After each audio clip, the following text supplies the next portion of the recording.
Vamos abrir nossas Bíblias em 1 Coríntios, capítulo 11.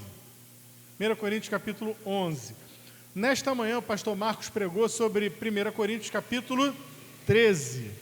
A excelência do amor ágape. E ele pregava sobre o amor de Deus que nos constrange.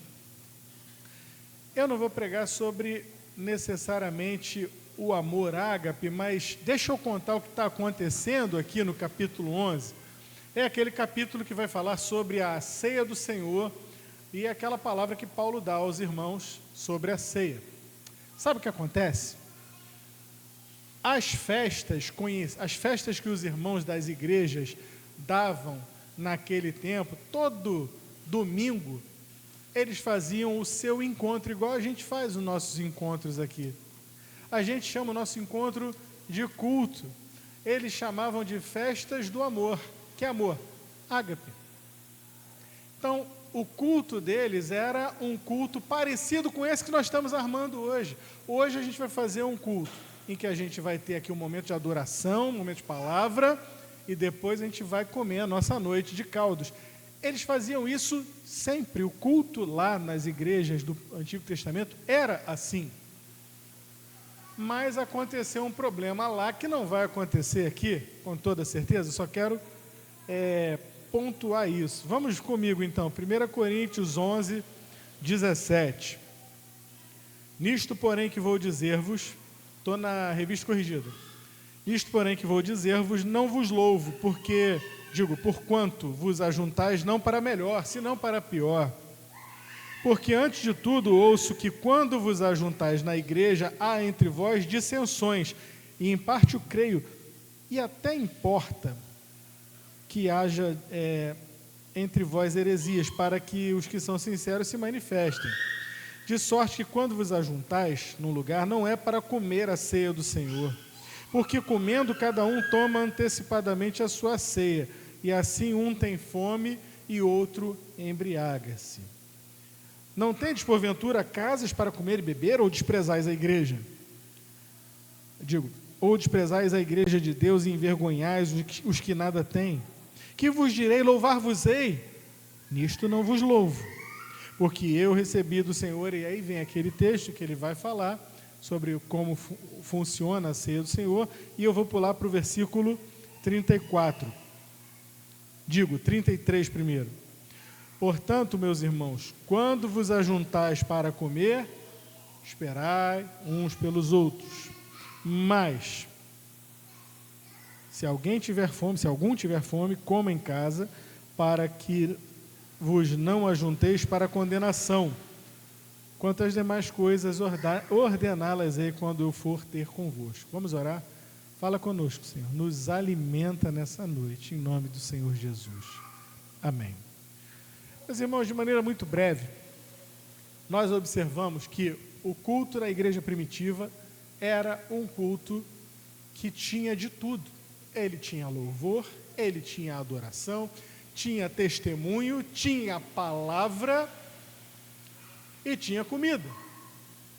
Por que tinha comida? Porque o Senhor Jesus mesmo falou: todas as vezes que vocês se reunirem em meu nome, é para partir o pão, é para tomar o cálice, é para celebrar, porque todas as vezes que vocês fazem isso, de uma maneira muito visual, muito fácil de apreender, até uma criança entende, você está mostrando a morte do Senhor, até que Ele venha.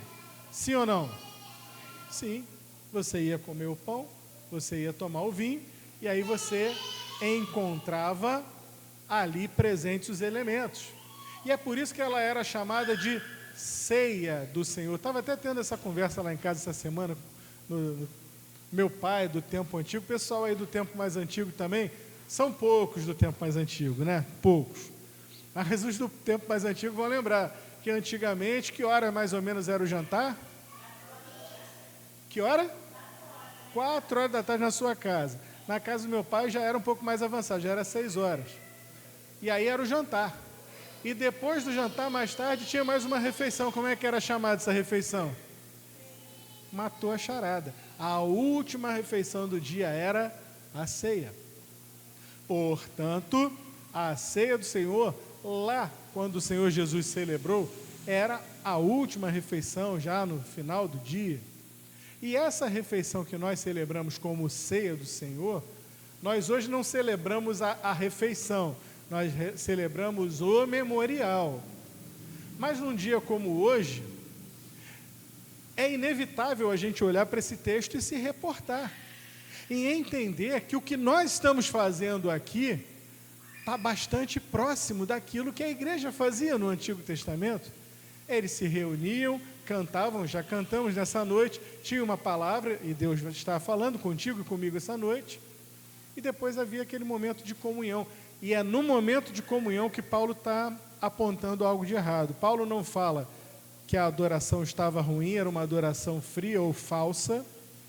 Paulo não está falando que a palavra ministrada entre eles tinha algo de errado, mas Paulo está dizendo, olha, tem algo que precisa melhorar. Vocês estão fazendo o culto de vocês, mas há um elemento no culto de vocês que precisa prestar mais atenção, porque tudo que nós fazemos, a ideia de Paulo sempre foi essa, em todas as suas cartas. Tudo que nós fazemos, inclusive ele repete isso em outra carta, quer comamos, quer bebamos ou façamos qualquer outra coisa, está escrito desse jeito, façamos para o Senhor. Se você estiver trabalhando, você não trabalha como para agradar aos homens, mas para agradar a Deus. Olha como muda a perspectiva e olha como nós perdemos um pouco dessa perspectiva nesses nossos dias de hoje. O nosso comer e o nosso beber, hoje, aqui, como igreja, devem refletir em nós aquilo que o pastor Marcos falou na manhã de hoje, o amor como a maior medida de todas as coisas. No nosso comer e o beber vai se expressar o amor de Deus, no respeito que teremos para deixar o irmão comer, no servir, no lavar uma panela, no lavar um prato, de jogar o lixo no lixo. Olha como a palavra de Deus nos educa. Paulo educou esse povo ao dizer, olha, não é só uma refeição, não é essa ideia brasileira de que o que é de todo mundo não é de ninguém, muito pelo contrário, todos nós temos que cuidar uns dos outros. Tem algumas irmãs que estão lá em cima na cantina nesse momento, com as panelas, recebendo as panelas que estão lá, tem algumas que estão preparando a mesa, outras que vão esquentar a comida, outras que vão servir.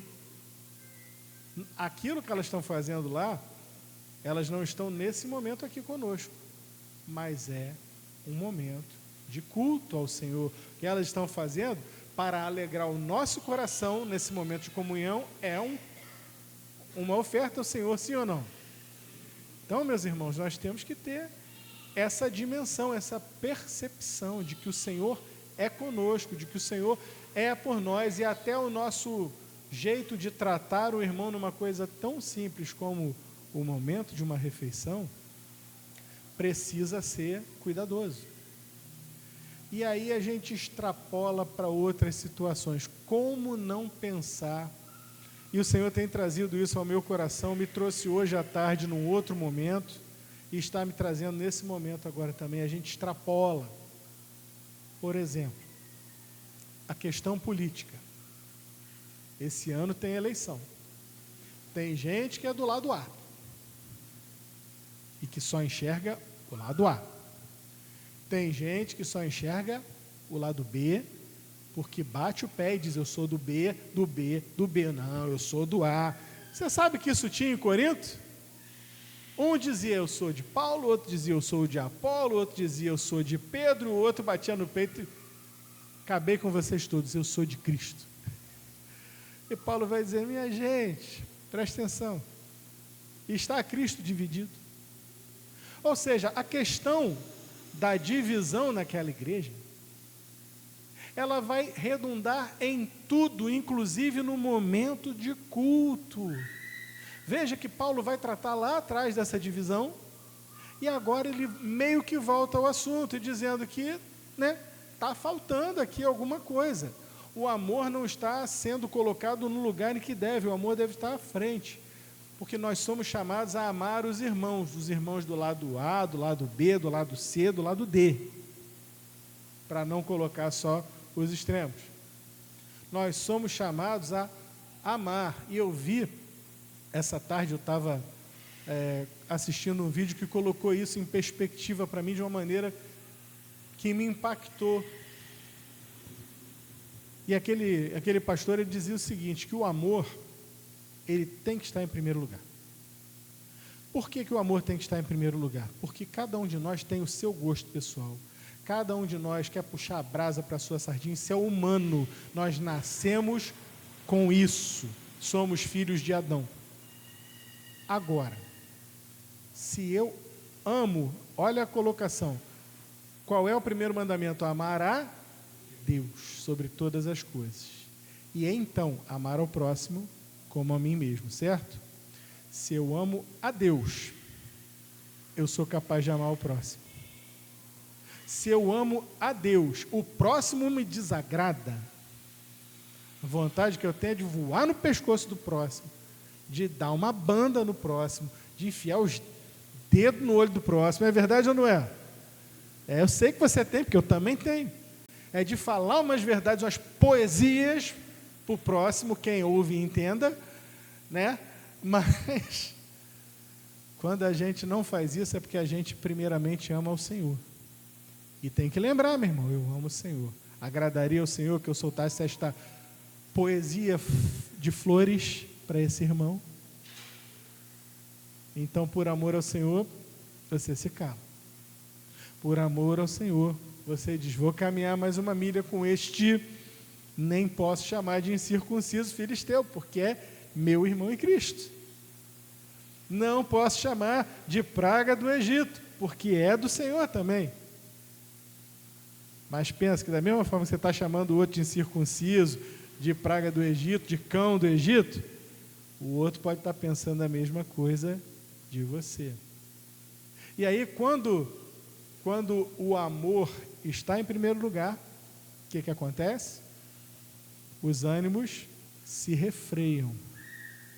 Agora, quando o amor não está em primeiro lugar, eu xingo o irmão, eu discuto com o irmão, eu faço partidos dentro da igreja, e até no dia do culto, olha só, pessoal aí desse lado aí, não está agradando muito não, sabe uma coisa? Vamos lá, está cheio de vinho lá, está cheio de pão, vamos comer e vamos aproveitar.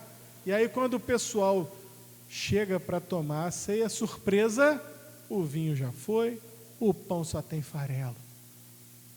Quantos estão entendendo? Nós precisamos nos policiar. A Bíblia nos ensina a refrear essas coisas. A Bíblia nos ensina, de fato, a sermos educados por Deus. Não é a educação que papai e mamãe deram em casa. A educação que papai e mamãe deram em casa é muito boa. E mesmo assim, muitas vezes nós agimos como mal educados. Mas a educação que o Senhor nos dá no trato para com o irmão, no trato para com a irmã, esta precisa ser trabalhada em nós, porque ela não vem do pai e da mãe, não vem de homens, ela vem de Deus. Essa noite nós vamos ter um momento gostoso, um momento de comunhão, e eu espero em Deus que seja de fato um momento de comunhão, de alegria, a gente conversar. Procure alguém com quem você não tem aquela intimidade, ou que você já não conversa há muito tempo. Cá para nós, se tiver alguém brigado aqui, hoje é o dia de fazer as pazes, hein? Faz as pazes com o irmão. Não vai fazer as pazes daquele jeito não, toma uma sopinha para você, cheia de pimenta, miserável. Não, pastor Marco, isso não. Eu gosto de pimenta também, para mim não vai pegar nada. Vou até agradecer, irmão, tá sendo sincero, está me abençoando. Mas vamos com muita calma, com muito amor, com muita tranquilidade. Essa é apenas uma meditação para essa noite de hoje, mas é algo que o Senhor coloca no meu coração, que nós precisamos trabalhar mais o nosso amor. o telefonar uns para os outros, o buscar uns aos outros, o orar uns pelos outros. Nós sabemos de irmãos que têm estado doentes. Gostei muito da palavra do pastor Marcos hoje pela manhã, inclusive uma parte que tocou mesmo no coração, quando ele disse assim, que ele ora pelos irmãos enfermos e disse, o meu irmão estando enfermo, isso me dói. Deus seja louvado por isso. Que mais e mais pessoas que nós aprendamos a sofrer com os que sofrem. Que todo mundo quer se alegrar com os que se alegram, mas sofrer com os que sofrem, com os que estão em tratamento, com os que estão adoentados, com os que estão angustiados, amedrontados por conta de um diagnóstico ou de um desemprego. Nós precisamos, meus irmãos, isso também é o amor ágape trabalhando em nós. O que nós vamos fazer nessa noite é uma graça do Senhor, é um momento de lazer, de comunhão, de bênção. Não é para ficar dando nota para sopa de ninguém, não é para ficar dizendo a da Tiraci é melhor. Ah, mas a Tiraci é covardia, a sopa dela vai ser a melhor. Já está em primeiro lugar, Tiraci, eu nem provei, nem a da Letícia eu provei. Tá? A sua já é em primeiro lugar. Entendeu? Ninguém vai dizer que a da Tiraci é melhor. Mas aqui, não é dia de ficar comparando A ou B. Não, eu gostei mais dessa. Eu sou de Iraci, eu sou de Letícia, eu sou... Não, hoje é dia de comermos, bebermos, nos alegrarmos e aproveitarmos essa comunhão na presença do Senhor. Que Deus nos abençoe, que possamos aproveitar bem essa noite, que saiamos daqui com o coração cheio, percebendo que temos amor de verdade uns pelos outros. Vamos orar? Senhor, graças te damos por essa noite, pela palavra que nos instrui, que nos ensina, que nos educa. Que seja agora um momento de comunhão, de fraternidade, de amizade, de começar novas amizades, quem sabe, restaurar amizades que talvez tenham se esfriado. E também, Senhor Deus, de conhecermos uns aos outros mais em amor, porque isso é bom e agradável diante do Senhor. Que o Senhor esteja presente, eu sei que o Senhor esteja presente naquele momento também ali de comunhão, em nome do Senhor Jesus, por quem nós oramos. Amém. Vamos comer? Não, vamos orar.